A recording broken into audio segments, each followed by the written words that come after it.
everyone! For today's video I am doing a review of Children of Blood and Bone by Tomi Adeyemi.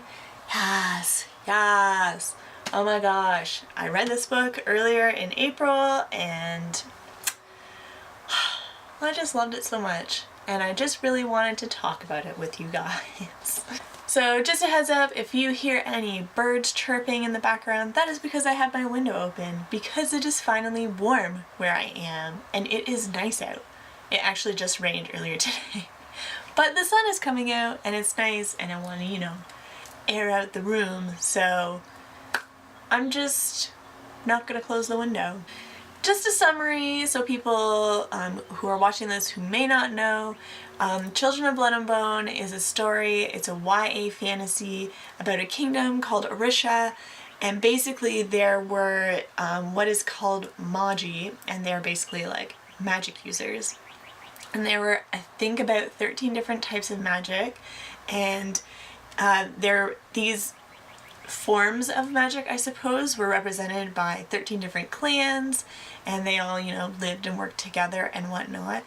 And there was this king that had some wonderfully traumatic accident happen to him, which then caused him to act out and attempt to purge the land of these magi and basically shut down all magic.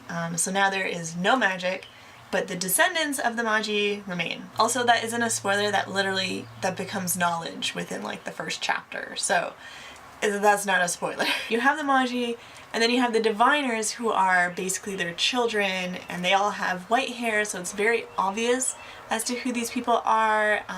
It's not like they can hide or anything like that, and people still show prejudice towards them because the king has led them to fear them, and there is kind of this history of fear towards the diviners and the Magi that has gone back, I guess, a couple generations and whatnot. So that's happening. So these diviners are currently trying to deal with this and try to live and survive and just struggling so hard, and that is where our story begins.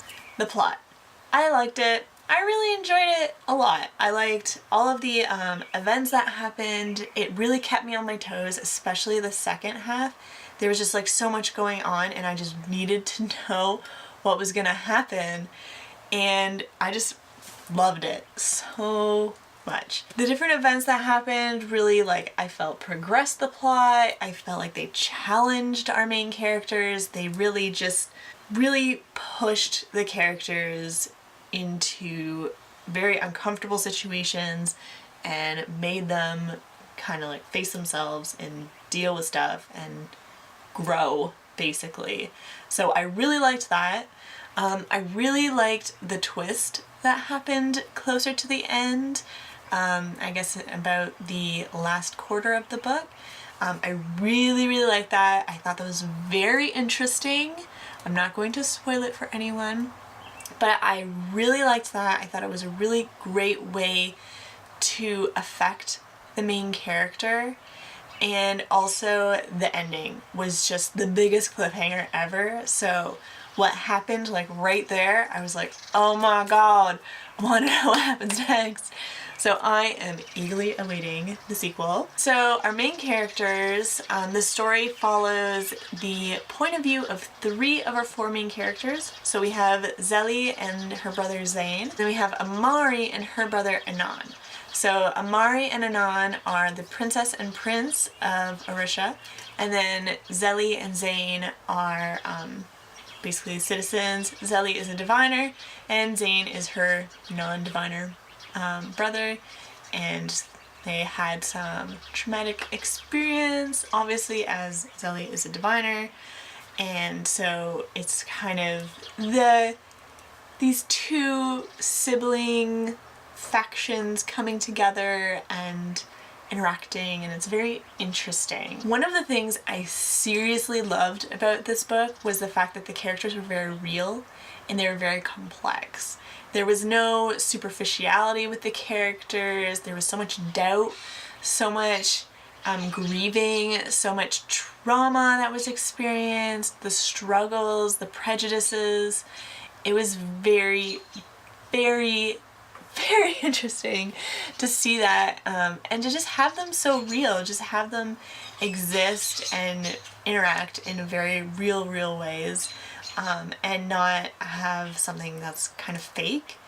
So I really enjoyed that aspect of the characters. There is a possible instance of slut shaming from Zayn directed towards his sister Zelly, but I feel like it was more directed at who it was with rather than what she was doing. I don't think he was upset with what she had done, but rather who she had done it with, which understandably, like, you see his feelings and it's like, yeah, I can see that. And in a real person, if we're thinking like, okay, if this was real life and this situation happened, yeah, that's probably how someone would react. I think Tomi should have commented on it or like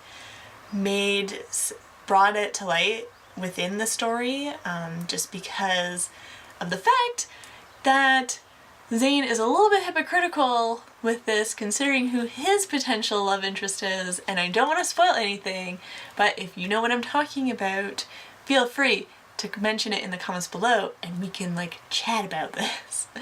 But yeah, basically I just feel like it was more the who than the actual action, but I do still feel like Zayn is very hypocritical in because of his feelings that are happening towards some love interest, and the fact that Zelly had her feelings towards her love interest. So yeah, I'm just very like, I don't know. One of the characters I really didn't like was Anon. Oh my god, he was such a whiny baby and just so like not likable, and he did some things where it was like, oh, that's cute, but then he would do something else and it'd be like, yeah, you're dumb, I don't like you. So basically just all this stuff was happening, and I feel like honestly he's kind of like Kale from Throne of Glass in a little bit. Let me know if you guys think that too, but I feel like he has a little bit of Kale in him. Maybe that's why I don't like him that much, because I don't like Kale. And I feel like what happened with his character throughout the story, I feel like Tomi just kind of took a shortcut at the end, and she had just pushed herself into such a corner, and how she dealt with it and what she did, I didn't really agree with. I felt like it was a bit of a cop-out. So again, if you know what I'm talking about, we can like converse. If not, read the book and then we can converse. But yeah, I just felt like it was a bit of a cop-out there, and I didn't really like that, even though I didn't like Anon, if that makes any sense. For the setting, there is such a large world that we're dealing with, and it's just so complex and real that I loved it. And we got to explore a lot of it as well as the people that exist within this world, not just the main characters traveling around and basically not interacting with anyone. Like, they interacted with everyone, and they went to all these different kind of ecosystems, and it was just so cool to see them on this journey. So I really liked that. As you can tell, I am a sucker for a good setting. I just love a good setting so much. Overall, I really enjoyed this book. I really liked the certain themes that were very present. I liked the colorism. I liked the socioeconomic prejudices. I liked the general prejudices that the citizens felt towards each other. And I just felt like these were very real themes that existed within this book that people experience in real life.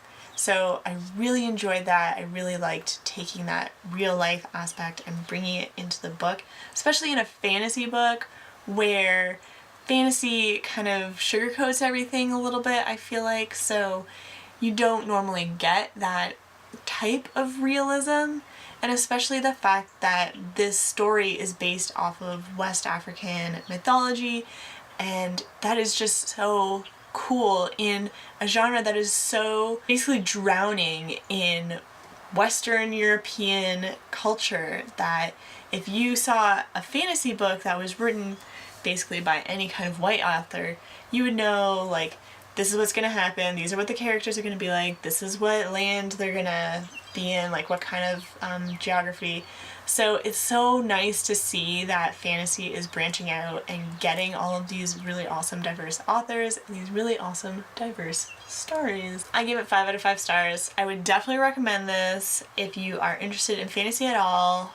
Even though it's YA, it doesn't really come off as a YA because there are just so many serious themes and so many things that happen in this book that I feel like don't really happen in YA fantasy. So I really liked that, and yeah, I loved everything about this book basically, except for a few things, but I will definitely be looking forward to the rest of the series when it comes out. I believe it will be a trilogy. We'll see. I'm not 100%. Please don't quote me on that. Anyway, I will see you guys in the next video. Bye!